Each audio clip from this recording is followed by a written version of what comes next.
Hello, I'm David Meyer, and this is Tech Gets Real, your guide to staying in control as we move into a world full of AI. Today's episode covers a very important subject. What happens when AIs make decisions about you? And this is something that is already happening in a variety of areas. For example, in recruitment, companies that are trying to fill a role will often use AI tools to screen candidates' CVs or resumes, and to even conduct a kind of first interview where the AI claims to infer emotions or competence, things like that, so they can recommend some candidates to the recruiters more than others. Border agencies are using AI to evaluate asylum applications, looking for fraud and essentially helping to decide who gets let into the country and who doesn't. Financial institutions are using AI to evaluate creditworthiness of loan applicants or to establish the pricing of insurance applications. And education, of course. Schools are using AI tools to grade people's essays and also to spot AI-based cheating in remote assignments and exams. These are big promises, and in some cases these tools are genuinely useful in ways that don't just make somebody's job easier, but that actually enable new things. AI is great at identifying patterns and spotting deviations from those patterns, so yeah, it makes much better fraud detection possible. But there is an issue that we need to look out for across all of these use cases, and that is bias. AIs are trained on data, and everything that they subsequently do goes back to what they learned from the information that they were trained on. So, if they're trained on biased data, that's obviously going to have a big impact on the decisions they make and the recommendations that they give. And we're not talking about AI companies deliberately feeding biased data to their bots when they're training them, but more about the fact that they got that data from online, and a lot of online data is very biased. Some of that is prejudice, in the sense that people are putting things online that are really bigoted against people from other cultures or religions or skin colors or genders or what have you. But a lot of the bias in online data simply comes from the fact that some groups are better represented in that data than other groups are. And that can have a massive impact on the way that AIs work. For example, researchers in the US have found that facial recognition systems are more likely to misidentify you if you have darker skin, and even more likely if you're a woman with darker skin. And this is largely because these algorithms were trained on data from the web that was disproportionately about white people. So they got very good at handling paler faces, not so good at handling darker faces, and that results in a bias in the way that they function. The same goes for speech, by the way. A lot of voice recognition systems were trained on data that disproportionately represented certain groups, so people from other groups find that they're not so good at handling their voices, at recognizing what they're trying to say, or recognizing the emotions in their voices. This imbalance in accuracy can have very serious consequences. For example, if we're talking about facial recognition systems that are designed to identify possible criminal suspects, and they get it wrong with black faces much more than they do with white faces. What's more, in the workplace, it's now becoming increasingly common for employers to use facial and voice recognition systems on their workers and on job candidates to infer their emotions and confidence and check that they're properly paying attention the whole time. And when the data used to create those algorithms is biased, it doesn't take a genius to figure out how it can lead to real-world discrimination. There was a really scary piece of research last year where the researchers looked into the kind of AI tools that companies use to screen CVs during the recruitment process.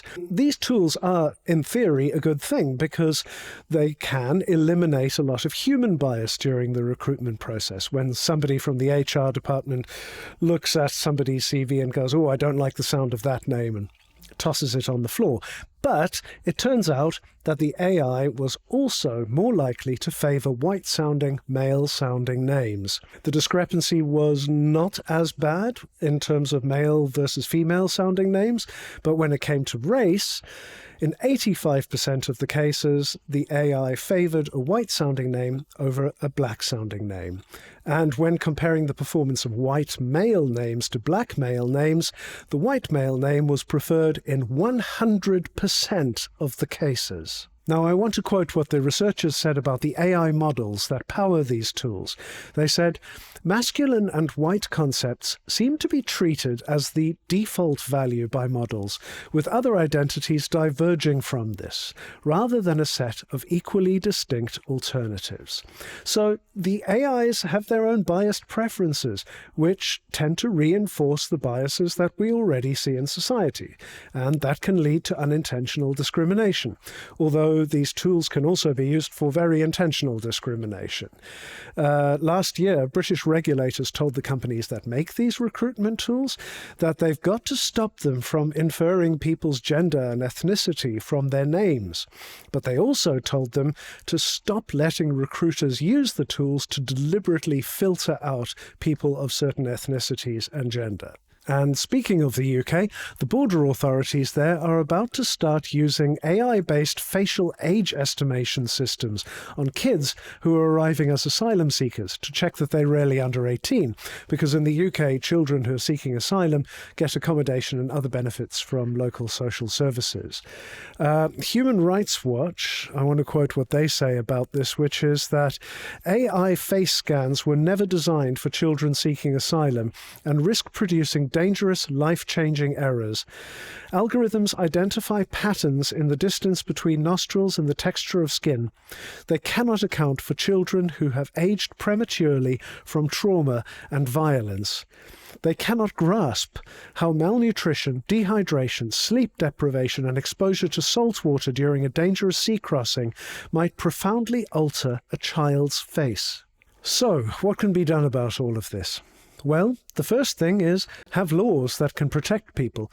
In Europe, for example, privacy laws have for years included limits on making decisions about people using only automated systems.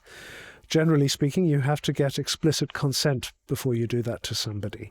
And the EU's new AI Act also classifies many of these important decision-making systems that we've been talking about in education and employment and migration and so on as high-risk systems because of the major impact that they can have on people's lives. So the law will only be fully enforced next year, but when it is, it should force the developers of these systems to build them in a way that avoids bias and to thoroughly test them to check that they can't be used for illegal discrimination. The companies and organizations who are deploying the systems will also have to keep checking that they're not being discriminatory, and they will have to be clear with the people about whom the decisions are being made that there's an AI involved here. Transparency and accountability are very important. We need to know when and how AIs are being used to make decisions about us. We need a way to complain or sue if we're the victims of AI-powered discrimination. But it's also essential that humans are kept in the loop any time there's a decision being made about somebody that's going to have a serious impact on their life. I've talked a lot about bias and unreliability here, but we also need people involved because people understand people better than machines understand people. Heavy decisions should only be made by someone with a human capacity for compassion and human understanding of someone's unique circumstances. Nobody should be turned away at the border or turned down for a job just because a computer says no.